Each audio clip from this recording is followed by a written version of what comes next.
Okay, I'm aware that I have again left the window open and there is a little bit of a rustling sound coming through in the recordings, but it's nice and I don't have to turn on the AC this way, so I will leave it.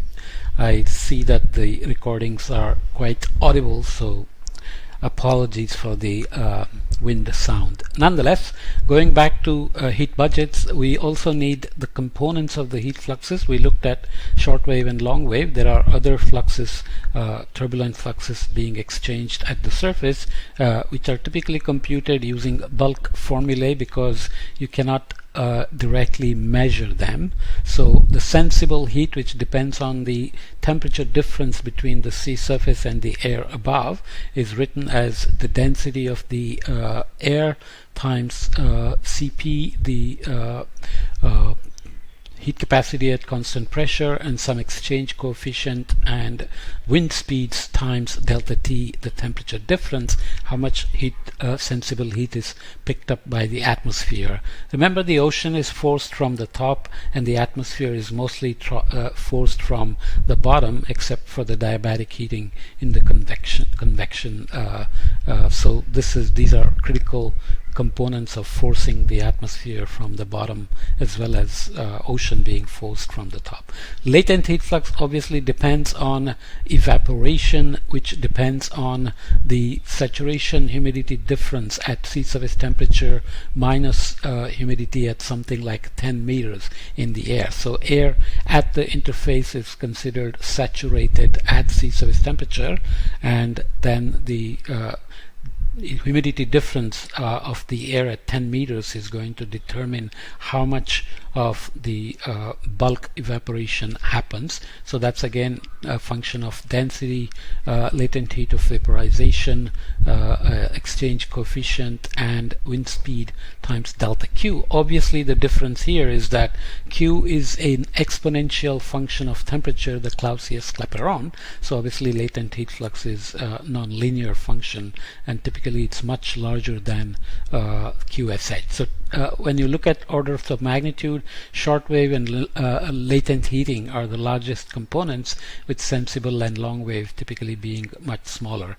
That gives us net heat flux of shortwave coming in, penetrative radiation that's escaping out of the mix layer, so that doesn't participate in the mix layer heat budget. Long wave is being lost from the mix layer, so minus QLW. Sensible heat is typically lost to the atmosphere, so that's minus QSH, and then the evaporative cooling accounts for minus QLH. Okay, so we can expand this out with the earlier relations as solar flux constant times 1 minus alpha the albedo minus x, what is absorbed in the stratosphere and the troposphere by ozone and so on, and the penetrative loss, long wave radiation, and sensible and latent heat fluxes. Okay, so we can look at the maps of sensible and latent heat fluxes as well, again averaged over 1984 to 2009 from the same OA flux product from Lisan Yu, and you can see that the sensible heat is typically very small, except in the regions like where the western boundary currents come off, bring tropical warm waters under the cold atmosphere and lose a lot of heat. So there is the Kuroshio coming off, and there is the Gulf Stream coming off, and there are also very strong wind regions which can bring winds from the land onto the ocean and create high sensible heat losses as well. Latent heat flux, obviously the ITCZ, SPCZ regions are minimum in terms of evaporation. Is the subtropical gyres where the Hadley cell subsides and creates clear skies, strong trade wind cores, that you get high latent heat losses, and there is a minimum on the upwelling region, cold region, where the SSTs are very cold, and there is sinking. Remember, the Walker cell sinks over here and there is upwelling here as well. So you should be able to look at these structures and relate it to the SST distribution and the physics of the atmospheric circulation and the Hadley cell, etc. as well. So if we then compute the net heat flux, here is the global map of net heat flux into the ocean, Q net in watts per meter squared, average again over 1984 to 2009 from the OA flux, and we are looking at the zonally averaged profiles across all longitudes here as well. And you see what you expect. So there is strong upwelling, Ekman divergence, and so on, causing cold temperatures here and here, and there is strong upwelling along the coasts here and here, which give us lots of net heat flux going into the ocean, and there are smaller amounts of heat fluxes going into the ocean in general across the tropical band. And the warm waters that are brought to the high mid latitudes where the air is cold, you can see the ocean loses a lot of the heat. So you can see the broad balance that's happening here with complicated structure over the Southern Ocean, which is full of eddies and so on and so forth, with strong winds, cold air, and so on. So you can see how also there is detail here as to why the west coast of Australia is different than the west coast of South America and Africa. We have seen that basically the Indonesian through flow that's coming here creates different situation here compared to these regions here where there is strong upwelling. There is no strong upwelling here because the Leeuwin current here is driven by the sea-surface height gradient set up by the Indonesian through flow, and the winds do not produce strong upwelling like they do here. Okay, so the broad balance is obviously the heat uptake here and the heat loss here, and we will see later on that the thermocline positions in these regions determine how much upwelling and cooling happens here and how much heat gets taken up here, and on some average climatological time scales that will adjust how much heat has to be lost in the other places. So on longer time scales, especially like let's say global warming, how the thermocline responds will determine how much heat is taken up by the ocean and how much is being lost in these latitudes, which is going to determine the details of the rates of warming and so on and so forth, which is very critical part of the ocean's role in climate and global warming, as we will see.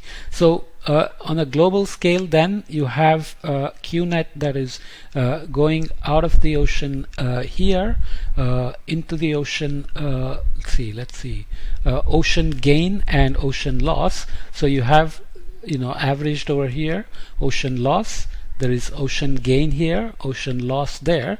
In general, low latitudes are acquiring heat in the ocean and also at these latitudes here. Okay, this is the zonal mean, so you have to be careful.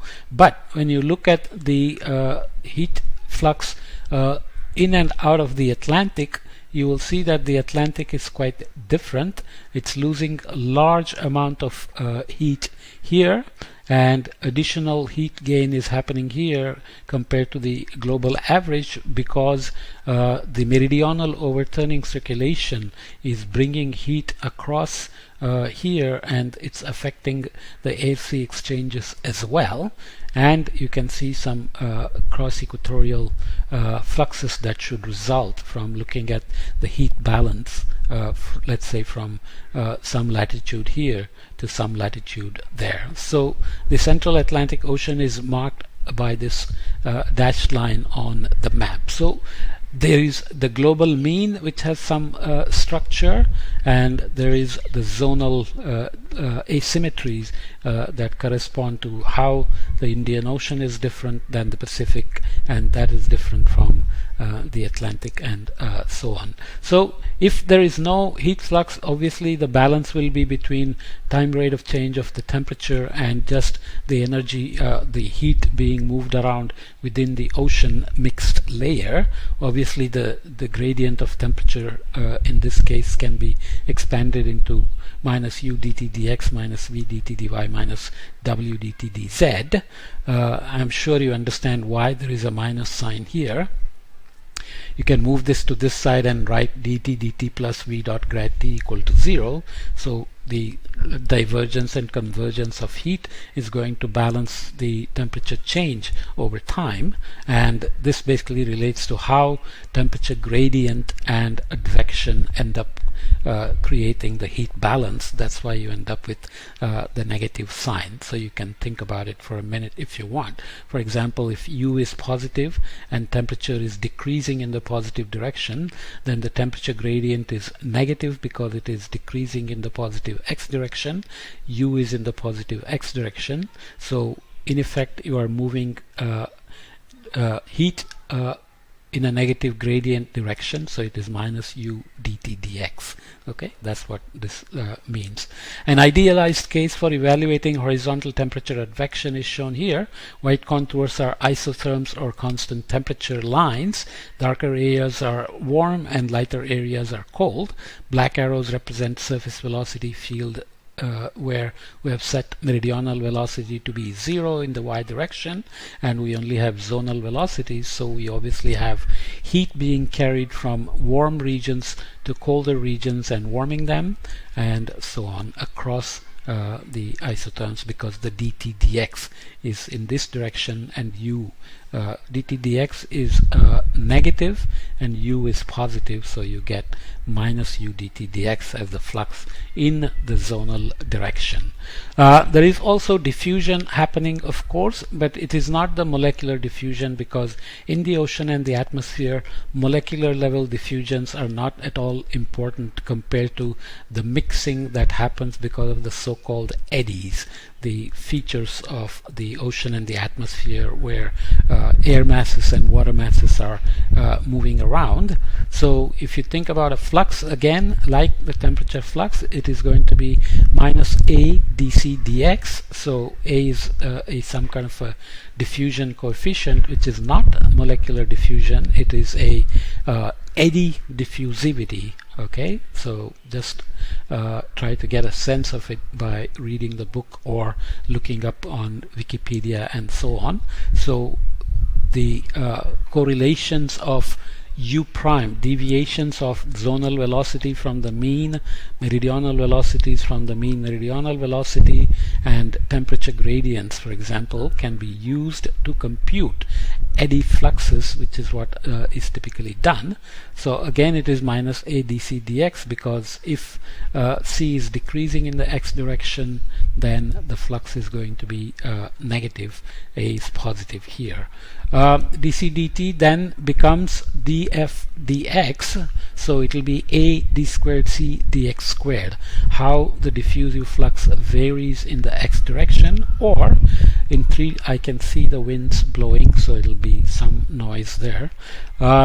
In 3 dimension, it'll be dc dt equal to a grad squared c, where again you have d squared dx squared plus d squared c dy squared d squared c dz squared, and so on. So this is typically written as dt dt equal to k grad squared t when you have just temperature change due to just temperature gradients and eddy diffusivities. Typically the horizontal diffusivities are much larger than vertical diffusivities because of the scales and the magnitudes of orders of magnitude of the motions and eddy activity involved. So we always write, we assume that the horizontal diffusivities in the zonal and meridional direction are always approximately the same. So you end up with an equation that says eddy diffusivity in the horizontal direction times grad h squared t plus kz times del t del z, where this is obviously the vertical gradient and this is the vertical eddy diffusivity. Okay, the vertical advection term is a little bit more complicated. As we said before, the profile looks like this. Here, w dt dz term is similar to u dt dx v dt dy term, but here it's a little bit special because vertical advection is going to depend on how this water is going to get converted into this uniform profile here. So there is a process called entrainment. So it takes some energy to convert this water into this warm water, or detrainment when this water is left behind to be mixed with the water below, and so on. So at depth, vertical temperature advection can be left simply as was defined in equation 215, which was minus w dt dz. For the special case of the mixed layer, however, we must account for the possible cooling due to entrainment mixing. So if this water is mixed in here, that's a vertical advection term, but it's going to end up cooling the sea surface temperatures because you are bringing colder thermocline waters in, for which we account with a modified vertical velocity W called entrainment velocity WE, such that WE is dH dt. So how the mixed layer thickness itself is changing. So it's like a dz dt, which is W, plus W at that's the entrainment part of the change in mixed layer depth, plus W at Z equal to H. Okay, so vertical velocity plus mixed layer depth change, which is going to give us entrainment, and the temperature change due to that is going to be minus WE times delta T over H, where delta T is the jump in temperature across the bottom of the mixed layer. Okay, so we'll keep using that for a while.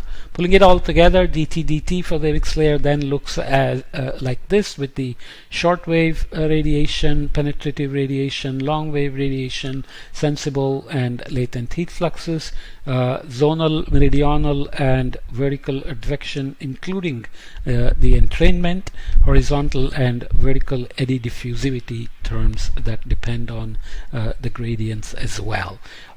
Here is an example looking at the Western Pacific around the dateline. So the dateline is here. So you are looking at the vertical structure here with zonal velocities and vertical velocities creating this this is a meridional section going from 5 south to 5 north. I should be careful.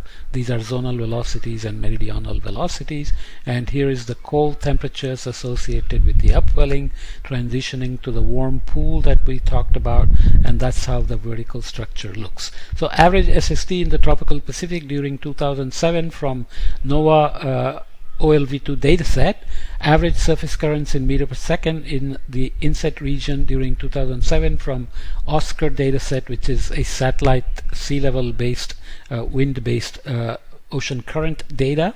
Vertical profiles of water temperature is shown at 165 east here and on the equator from tau mooring, which is a tropical atmosphere ocean mooring, for each month during 2007. So you can see various lines there with the mean shown in the black line, average throughout 2007.